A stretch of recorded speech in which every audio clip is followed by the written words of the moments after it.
This is The Big Picture, an official television report of the United States Army, produced for the armed forces and the American people.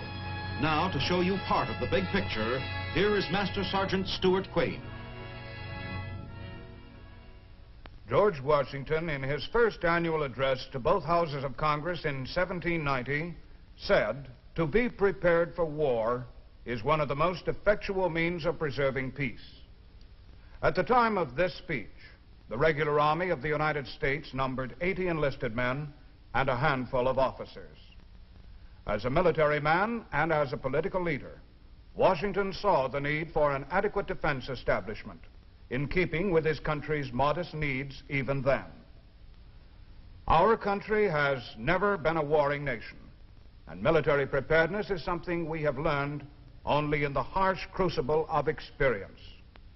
2 world wars and Korea have taught us that though we desire and work for peace as a nation, we can never afford to drop our guard so long as the threat of aggression continues to exist. In this age of international uncertainty, the defense of the United States extends far from our own borders and embraces the cause of free nations everywhere. The nerve center of our defense program is in Washington, where the funds are appropriated by Congress following the recommendations of the Department of Defense based upon our current need. In the offices of the Joint Chiefs of Staff, the policies of the Defense Department are carried out, and all activities of the armed forces are planned and directed. Our forces must be capable of carrying out massive retaliation in the event of attack. They must be ready to protect us against such an attack. And they must be prepared to handle brush fire conflicts anywhere our free world allies are threatened.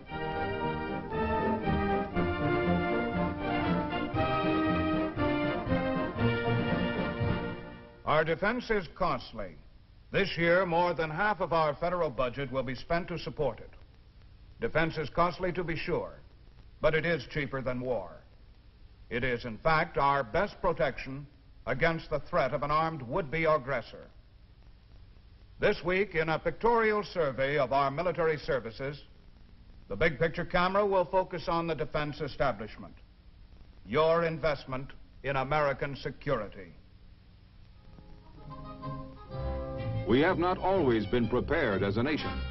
In 1940, when free Europe was crumbling before the German Blitzkrieg machine, we worked desperately to change a small peacetime defense establishment into a modern force capable of resisting a determined enemy. Although many men were mobilized well in advance of Pearl Harbor, even the most basic equipment necessary to their training was not available.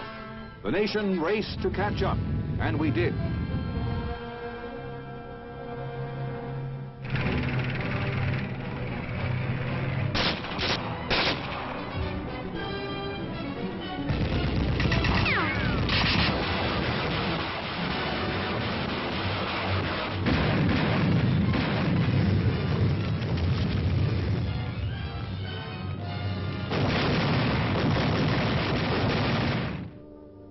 After the last engine ceased to turn and the last bomb had fallen, we stacked our arms. In fields and depots around the world, great piles of military equipment were massed, the residue of victory. The war had taught us many lessons, not the least of them, the lesson of preparedness. And those tools of war which might never be used again in defense of our freedom were wrapped up and carefully put away. With the rest of the world, we returned to the business of peace. For 5 years, disputes arising between nations were settled on the floor of the UN Assembly. Not until a fateful Sunday in 1950, when the communist armies of North Korea invaded the South Korean Republic, was the structure of the United Nations challenged. Determined to resist, the United States led other UN members in providing men and materiel to stop the Red forces. Arsenals and military depots in many parts of the country immediately prepared to take the needed equipment out of mothballs and recondition it for service once it became evident that more than a token force would be needed to help defend Korea.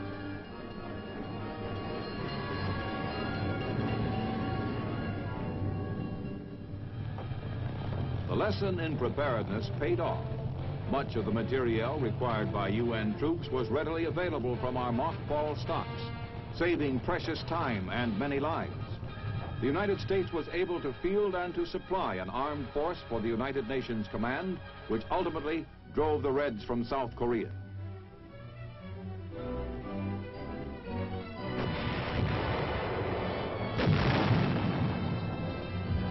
We learned that the communists could fight, and they learned from us as well.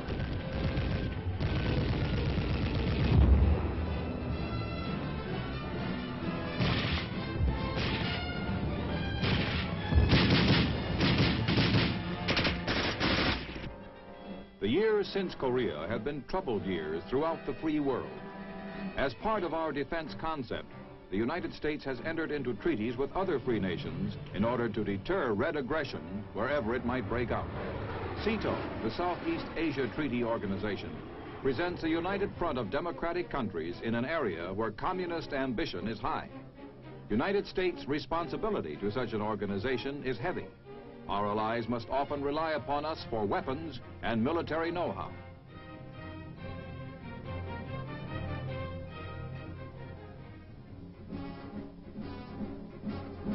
Red Square, the hub of world communism, is the scene of a recent demonstration of Russian military strength, which clearly shows the dimension of the Red fighting machine. Soviet Russia has a vast missile program, effective nuclear weapons, and the means to carry them to an attack. In the shadow of the Kremlin, these weapons are an ominous warning to any nation which dares to drop its defenses. A large and mobile army, much of it air transportable, stands ready to deliver the communist doctrine forcefully anywhere in the world if given the opportunity.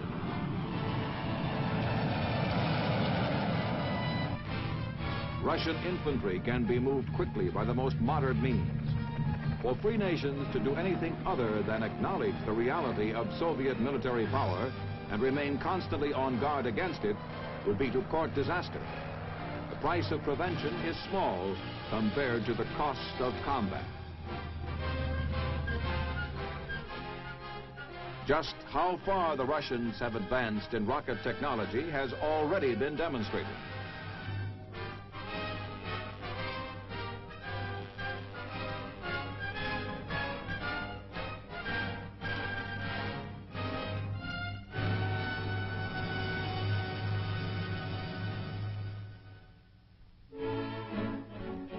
But American science had not been standing still.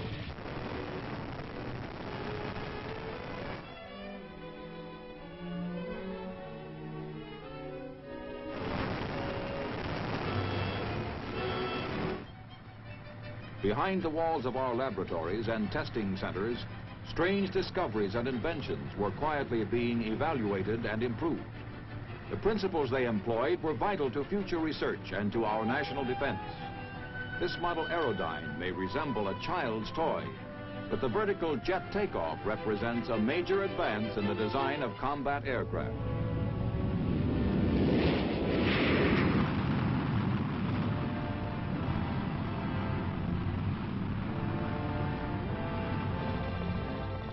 Small one-man aircraft with extraordinary mobility have been developed by our aeronautical designers.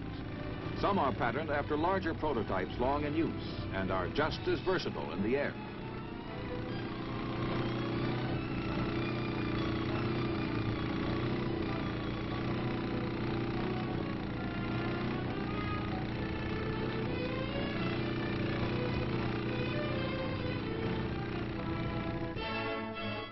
The research effort which is necessary to our defense embraces nearly every area of science and technology. The brainwork which may be aimed at producing an efficient and inexpensive rocket fuel may also yield a brake fluid for Arctic vehicles or a chemical useful in preventing frost on truck windshields. Many defense dollars must be spent directly or indirectly to carry on this work. If our armed forces are ever called upon to fight again, they must have the most practical, durable, and up-to-date equipment science can provide. Clothing which will protect our men against 50 below zero weather represents a small part of the thousands of items undergoing constant testing and development.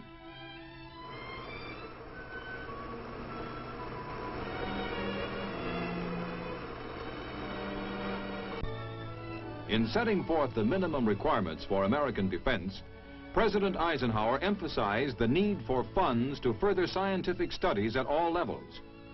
That part of the federal budget which pays for American security is based upon our ability to meet any threat from any quarter.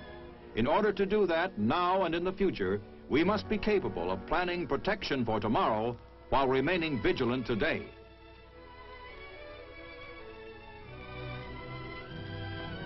The machinery activated by congressional appropriation of defense funds begins a chain reaction which carries throughout the country.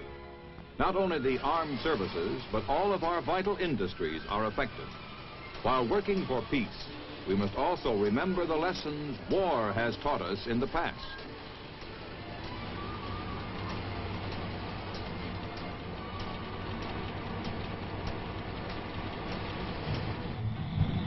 All the skills of American technology are utilized in the production of many different kinds of defense equipment.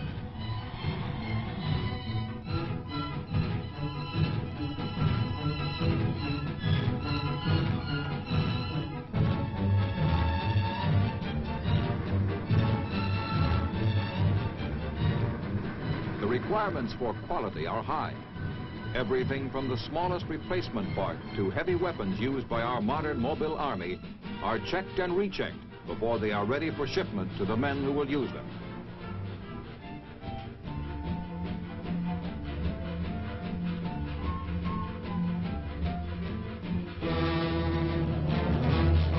The transportation system which moves the materials of defense from the factory and warehouse to our scattered units and bases, as well as to our free world allies, is no small part of our defense establishment. It is costly to ship every piece of equipment with the complete assurance that it will arrive in mint condition. But 2 global wars and the long lifeline to Korea have made us expert in the science of logistics. We have learned through necessity that it is indeed possible to ship almost anything, anywhere, by any means.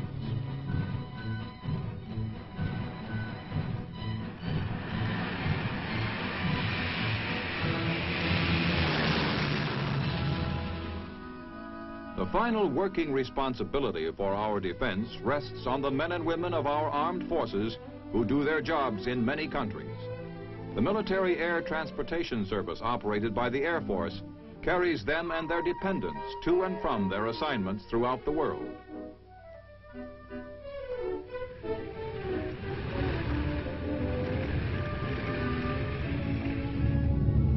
Providing the everyday necessities of a serviceman's life is costly. Adequate military housing for dependents and essentials such as well-prepared food account for a substantial part of our armed forces budget, but they contribute mightily to the health and morale of servicemen and their families. Modern medical centers are maintained to provide the finest possible care for every man and woman in uniform. Military dependents, too, are eligible for medical attention if and when the need arises, whether minor treatment or major surgery is required. The Armed Forces Hospital is equipped to render the most complete service modern science can offer. At a strategic air command base in Africa, B-52s leave the ground on a training mission.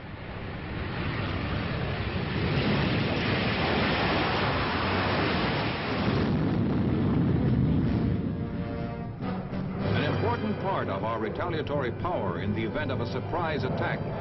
Each one of these aircraft costs as much as 40 World War II bombers.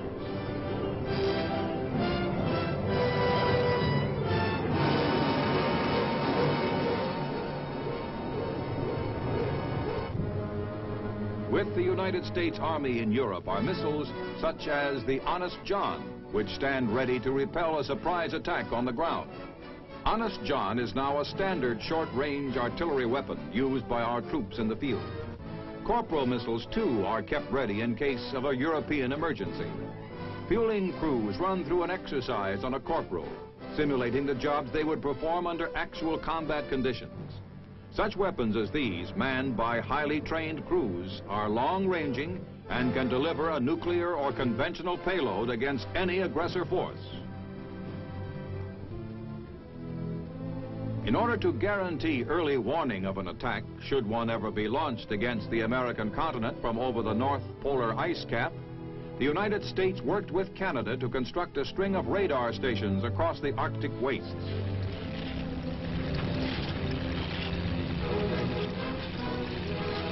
Forming a continuous protective umbrella from coast to coast, these stations are able to pick up and track unidentified flying objects in time to alert air defense centers further south. Many of these stations can be supplied only by air. Linked with them, fleets of radar picket aircraft help defend our coastline.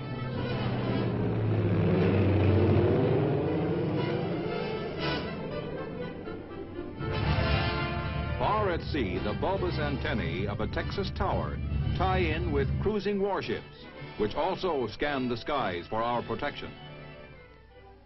Efficient communications networks can quickly relay any information to air defense centers, where it is carefully interpreted by a large staff of specialists who work as a coordinated team. The moment the path, direction, and speed of an unknown object is determined, the information is dispatched to interceptor bases which will investigate the intruder. Preparedness means constant training. Ships of the modern Navy, like the $200 million giant Forrestal, are kept in a state of continual combat readiness. One of these floating air bases near a world trouble spot could prevent a conflict which could cost the United States many times the price we pay to keep such vessels operating at peak efficiency.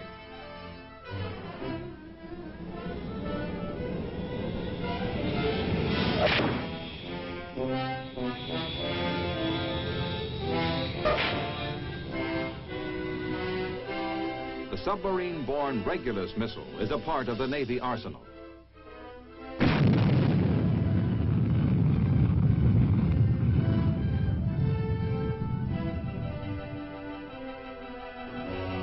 The atomic-powered Nautilus can sweep the oceans of the world without refueling.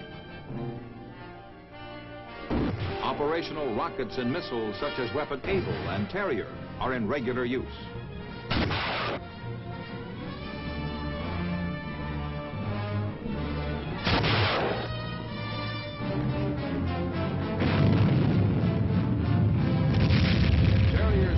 Obscures the target, but the missile's spectacular performance is clear to see.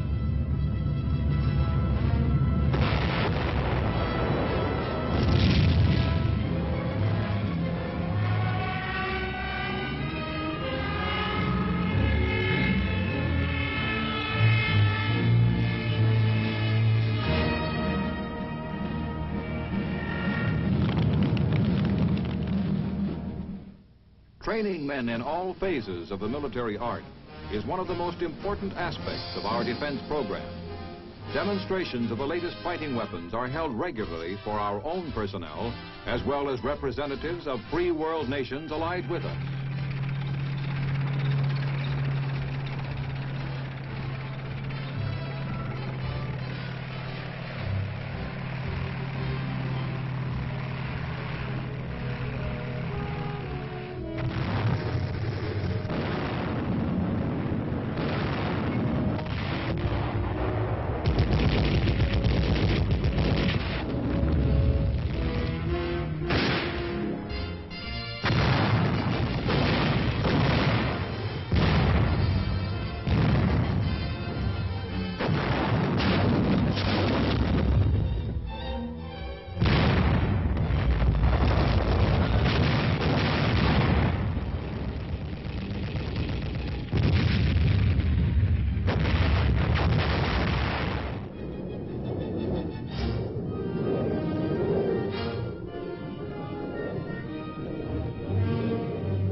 The pentomic concept of an air-transportable army moving rapidly with massive firepower is dramatically demonstrated. These new divisions are trained and equipped to fight on a nuclear battlefield if necessary. Overseas, our allies show that they are prepared to stand up against any conventional ground attack a communist army might try to deliver. In large-scale exercises and in small demonstrations, their forces perform with an expertness which is one of the greatest single guarantees of international security. From the beaches of Europe to the sandy plains of the Middle East, their existence is as much a part of our defense as it is of their own.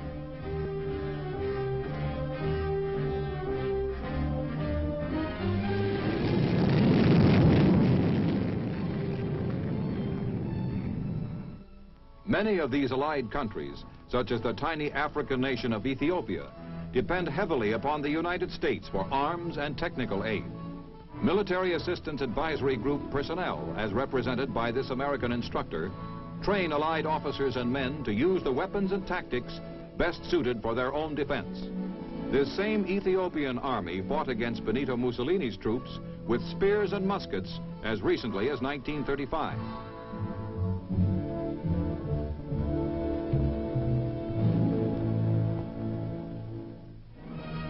In the Far East, nations such as Japan are linked closely to the United States in the common purpose of defense.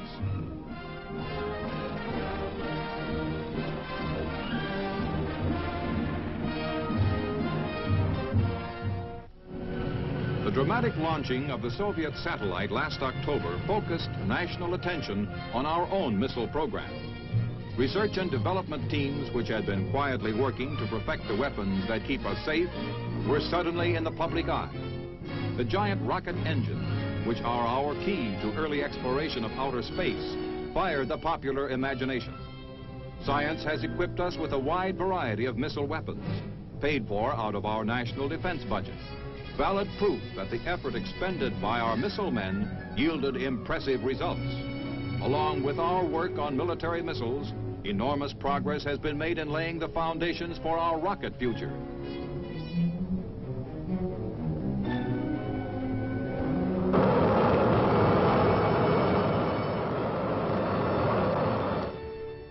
Our anti-aircraft Nike missiles are old standbys.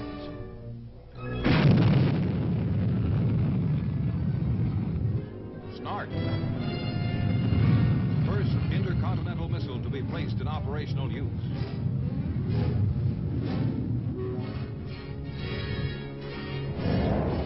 Navy jets use the small but deadly Sidewinder.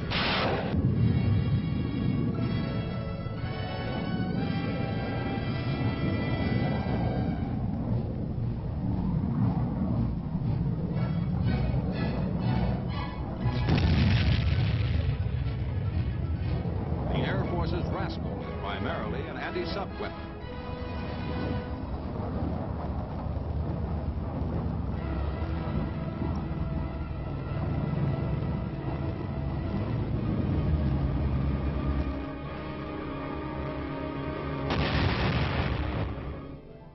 The great intermediate-range ballistic missiles, such as Jupiter and Thor, now being tested, and the projected Polaris, which the Navy is developing, are not only mighty tools of war, they are among our most valuable instruments of defense.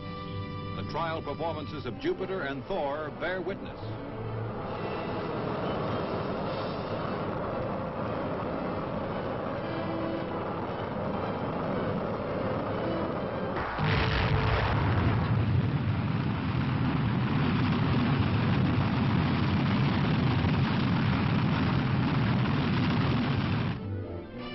Radar-guided Falcons are designed to be used by the all-weather jet interceptors of the Air Force.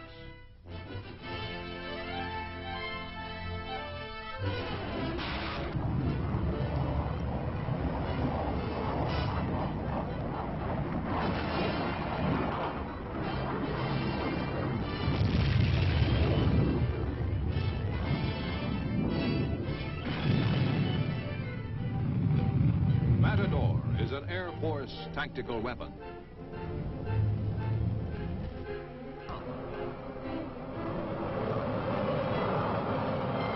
As is Puma.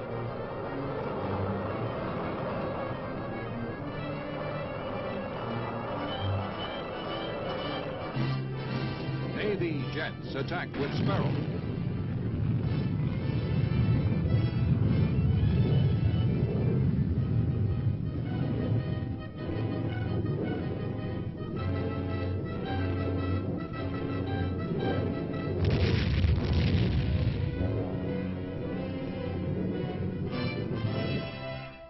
The Army fires Honest John.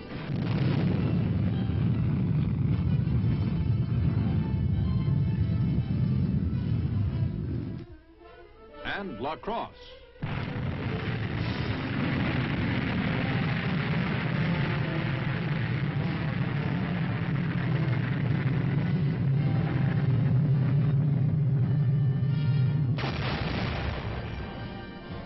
By February, our missile research paid off in another way.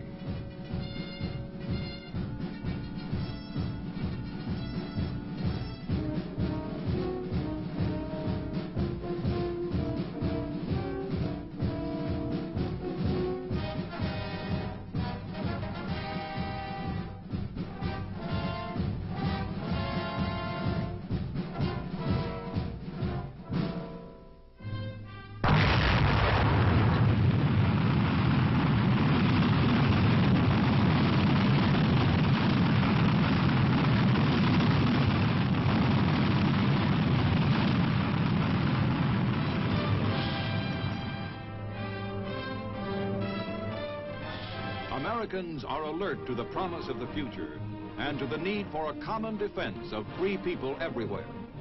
In all parts of our country, we work to ensure the fruits of a safe and lasting peace. The ordinary pleasures of our lives have been challenged before, and they could be challenged again. Our faith in ourselves is the principal safeguard of our future.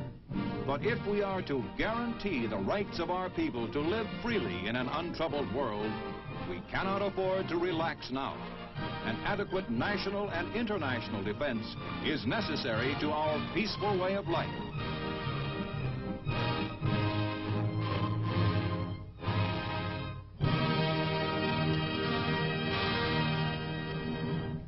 It is only through constant vigilance and technological progress that our defense can remain secure. So long as the threat of aggression exists, we shall maintain our capacity for self-protection and our ability to retaliate if necessary. Our strength is costly, but we are prepared to bear the cost, for we are and shall remain free. Now, this is Sergeant Stuart Queen, your host for The Big Picture. The Big Picture is an official television report for the armed forces and the American people. Produced by the Army Pictorial Center. Presented by the United States Army in cooperation with this station.